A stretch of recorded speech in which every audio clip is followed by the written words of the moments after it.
2024 లేదా 25లో డిగ్రీ లేదా బీటెక్ చదివారా? సాఫ్ట్‌వేర్ జాబ్ కోసం ఎదురు చూస్తున్నారా? అయితే కోడ్ జ్ఞాన్ 100 డేస్ కోర్సులో చేరండి, జాబ్ సాధించండి. సో బేసిక్గా ఇంటర్ అవ్వంగానే పేరెంట్స్ ఆర్ మీ కిడ్స్ అయినా సరే, మీ కిడ్స్ అనుకోండి, వాళ్ళ ఫ్రెండ్స్ ఎక్కడ జాయిన్ అవుతున్నారు ఇట్లా అనుకుంటారు. పేరెంట్స్ అయితే ఏ యూనివర్సిటీలో జాయిన్ చేపియాలి, ఏ కాలేజ్లో జాయిన్ చేయించాలి అన్న థాట్లో ఉంటారు, అవునా? సో ఎక్కడ జాయిన్ చేస్తే వాడి కెరీర్ బాగుంటుంది, 4 years తర్వాత డైరెక్ట్ జాబ్ ఎక్కడ వస్తుంది అన్న పాయింట్లో చెక్ చేస్తూ ఉంటారు. సో అది ఫస్ట్ క్వశ్చన్ అండి. టాప్ యూనివర్సిటీలో చదివి పర్సంటేజ్ ఎక్కువగా ఉందని జాబ్ కూడా ఆటోమేటిక్గా వస్తుందా?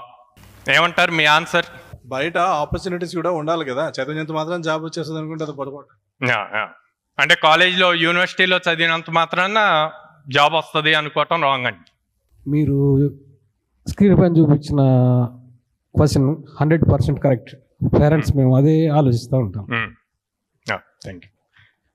సో కాలేజ్ యూనివర్సిటీ మంచి యూనివర్సిటీ అయినంత మాత్రాన జాబ్ రావాలి అని లేదండి, అదొక్కటి. బీటెక్ ఆర్ డిగ్రీ జాయిన్ అయితే జాబ్ వచ్చేస్తుందా, లేదా కంప్లీట్ అవ్వగానే జాబ్ వస్తుందా, ఇలా థింక్ చేసేవాళ్ళు ఎంతమంది ఉన్నారు అంటే వీటన్నిటికీ ఆన్సర్స్ ఇస్తానండి. First time salary packages, okay BTech final ఇయర్కి వచ్చారు, మినిమం 6 lakhs 10 lakhs జాబ్ రావాలి అని చెప్పి ఆలోచిస్తారు.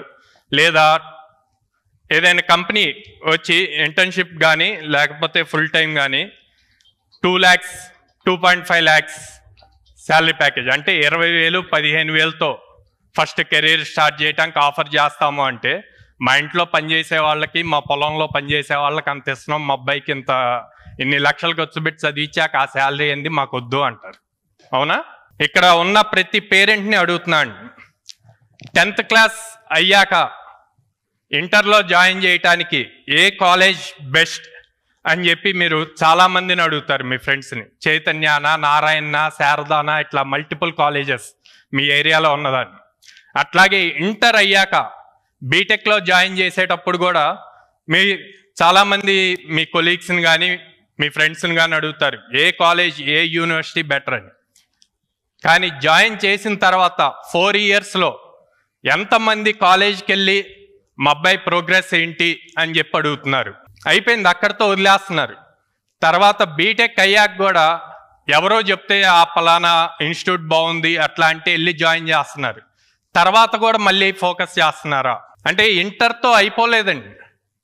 ఇంటర్తో అయిపోలే. మనం ఏమి యుఎస్లో లేము, లేకపోతే యూకేలో లేము, ఆ సిస్టంలో లేము. 16 years తర్వాత బయటికి వెళ్ళిపోయి నీ అంతటి నువ్వు సొంతగా సంపాదించుకో అని. మన కల్చర్ డిఫరెంట్. మనం అక్కడ దాకా పట్టుకొని వచ్చినప్పుడు, చేయబట్టుకొని వచ్చి ప్రతిదీ ఇట్లాగే చేయాలి అన్నప్పుడు బీటెక్లో జాయిన్ చేశాక ఎందుకు ఆ ఫ్రీడమ్ ఉండాలి. కానీ దాంతోపాటు మీ గైడెన్స్ ఉండాలి, మీరు చెక్ చేస్తూ ఉండాలి. కాలేజెస్కి వెళ్ళాలి, కాలేజ్కి వెళ్ళి ఎవ్రీ మంత్ ఆర్ 2 monthsకి ఒక్కసారైనా,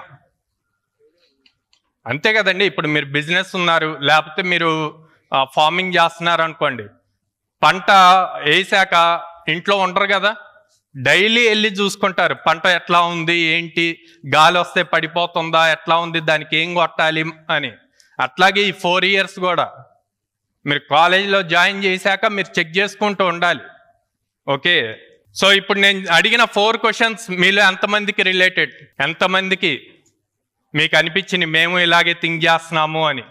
సో జాబ్స్ ఆబ్వియస్లీ మన పిల్లవాడికి అంత బీటెక్ ఆర్ డిగ్రీ చదివిస్తున్నాము, చదివించాక ఎందుకు జాబ్ కోసం చూస్తాము.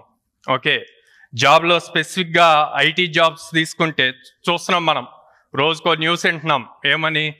Infosys, TCS, Wipro, Google, Facebook ఇంతమంది లే ఆఫ్ అవుతున్నారు. ఓకే, రోజుకి 10,000 12,000 మందిని తీసేస్తున్నారు అని చెప్పి అంటున్నారు. కానీ ఎక్కడైనా ఈ కంపెనీ ఇంతమందికి జాబ్స్ ఇచ్చిందన్న న్యూస్ విన్నామా? మనం తీసేసిన దాని గురించే మాట్లాడుకుంటాం, ఎప్పుడు నెగిటివ్ గురించే మాట్లాడుకుంటాం. పాజిటివ్గా జరిగిన దాని గురించి ఎవరూ ప్రొజెక్ట్ చేయరు, అది తెలియట్లేదు అసలు.